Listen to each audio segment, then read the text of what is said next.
Hello students, let's start our next topic बेटा, that is color code of carbon registers। बेटा जो भी अगर मार्केट से हम कोई कॉमर्शियल रजिस्टर खरीदने आते हैं तो अगर हम उस रजिस्टर को देखेंगे तो उसके ऊपर 4 बैंड होते हैं अलग अलग कलर्स के। देखिए जी, 4 बैंड होते हैं। इन कलर के बैंड्स का कुछ ना कुछ मीनिंग होता है बेटे, ये कोई कोड होता है उस रेजिस्टेंस की वैल्यू के बारे में। देखिए जो पहला कलर होता है वो हमारा डिजिट बताता है, दूसरा कलर होता है बेटे वो भी हमारा डिजिट बताता है, तीसरा कलर हमारा मल्टीप्लायर बताता है और जो लास्ट का कलर है वो हमें उसकी टॉलरेंस बताता है। ठीक है जी बेटा, इसके लिए आपको याद करनी पड़ेगी ये टेबल। देखिए जी, कलर कलर के सामने उसका नंबर लिखा हुआ है यानी कि डिजिट लिखी हुई है और उसके बाद आपका लिखा हुआ है मल्टीप्लायर। बेटा जो फोर्थ कलर का बैंड होता है उसके 3 पॉसिबिलिटी हमारी, या तो वो कलर होगा हमारा गोल्ड या होगा सिल्वर या कोई भी कलर नहीं मिलेगा, तो सिर्फ 3 बैंड मिलेंगे कलर्स के।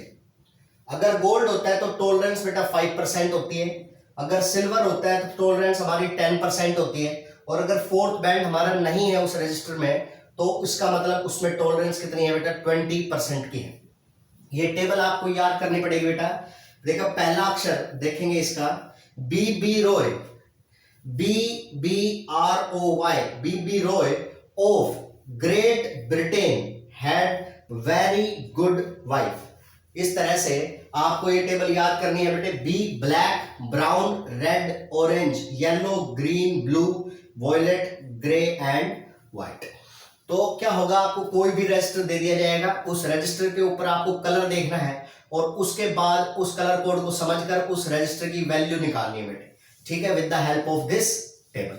ठीक है जी, ये है हमारा क्या, कलर कोड ऑफ रजिस्टर्स। चलिए जी एक दो एग्जांपल कर लेते हैं। मान लीजिए बेटा हमारे पास कोई भी एक कार्बन रजिस्टर गिवन है और उस कार्बन रजिस्टर में बेटा फॉर एग्जांपल हमारे पास एक कार्बन रजिस्टर गिवन है बेटा। जो पहला बैंड है, दूसरा, तीसरा और चौथा। पहला हमारे पास रेड, मान लीजिए दूसरा भी रेड है, तीसरा भी रेड है और चौथा हमारा कौन सा है, गोल्ड है। तो बेटे इस रजिस्टर का रेजिस्टेंस कैसे लिखेंगे, देखो बेटा उस टेबल में पहले देखा हमने कलर क्या है हमारा, रेड। तो रेड के लिए जो हमारे पास डिजिट होती है वो कितनी होती है बेटे, रेड के लिए होती है हमारी डिजिट कितनी, 2 होती है।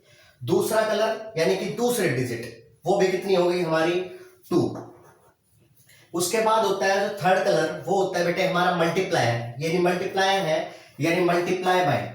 बेटा रेड कलर के लिए हमारे पास कितना होता है, देखिए जी ऊपर से शुरुआत करते हैं तो 10 की पावर 0, फिर 1, फिर 2। तो रेड कलर के लिए हमारे पास आ जाएगा 10 की पावर कितनी बेटा, 2 प्लस माइनस टॉलरेंस, यानी कि इस वैल्यू, ये जो वैल्यू है हमारे रेजिस्टेंस की, ये इतना कम या ज्यादा हो सकती है। कितनी कम ज्यादा, मान लीजिए ये गोल्ड है तो गोल्ड जो है उसके लिए हमारे पास टॉलरेंस कितना आ गया बेटे, 5%। तो इन कलर का क्या मतलब है, इन कलर से हमने ये निकाल लिया है कि ये जो रजिस्टर है इसकी वैल्यू है 22 मल्टीप्लाई बाई 10⁻² प्लस माइनस 5%। ठीक है, और एग्जांपल कर सकते हैं बेटा, और एग्जांपल कर सकते हैं। मान लीजिए हमारे पास फिर 4 कलर है। पहला कलर है वो है हमारे पास ब्लू, फिर हमारे पास क्या है बेटे, मान लीजिए green, blue, green. Third colour मान लीजिए हमारे पास येलो है और फोर्थ कलर हमारे पास क्या है बेटा, सिल्वर है। तो बेटा ब्लू कलर के लिए जो पहली डिजिट है हमारी, ब्लू कलर के लिए वैल्यू हमारी कितनी होती है बेटे, ब्लू कलर के लिए वैल्यू होती है हमारी कितनी, 6। ब्लू कलर के लिए हमारे पास वैल्यू कितनी होती है बेटा, 6। जो नंबर 2 पर आता है वो आता है ग्रीन, ग्रीन के लिए वैल्यू होती है बेटे 5। उसके बाद मल्टीप्लायर, येलो के लिए जो मल्टीप्लायर होता है वो होता है बेटे 10⁻4 प्लस माइनस। सिल्वर है फोर्थ कलर, तो सिल्वर के लिए टॉलरेंस जो होती है वो होती है बेटा हमारी कितनी, 10%। तो ये वैल्यू आ गई हमारे पास इस रेजिस्टेंस की। ठीक है, अगर बेटा फोर्थ कलर नहीं होता इसमें तो इसमें टॉलरेंस कितने लेते हैं हम, 20%।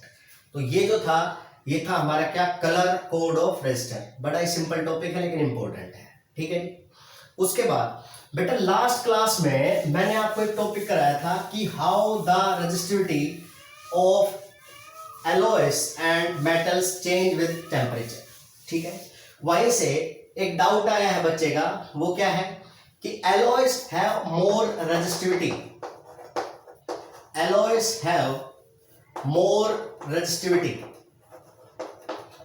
Then pure metal, than pure metal. मान लीजिए हमारे पास कोई भी मेटल कॉपर की है, अगर कॉपर की कोई मेटल है प्योर मेटल, उसकी रेजिस्टिविटी तो कम होती है, और कॉपर की कोई एलॉय होगी उसकी रेजिस्टिविटी ज्यादा होती है। ऐसा क्यों बेटा? ऐसा इसलिए कि कोई भी जो मटेरियल होता है ना, वो हमारा बनता है किससे? यूनिट सेल से।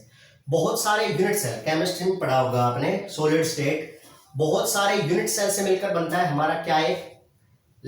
एक क्रिस्टल, और बहुत सारे क्रिस्टल से मिलकर तैयार होता है हमारा क्या? एक सॉलिड। तो देखिए क्या होता है प्योर मेटल के केस में, जो प्योर मेटल के केस में हमारा जो यूनिट सेल है, उस यूनिट सेल के, मैं एक सिंगल यूनिट सेल की बात कर रहा हूं, उस यूनिट सेल के हर एक कॉर्नर पे या फेस पर, कॉर्नर्स पे या फेस पर जो हमारे पॉजिटिव आयंस होते हैं उनका साइज इक्वल होता है।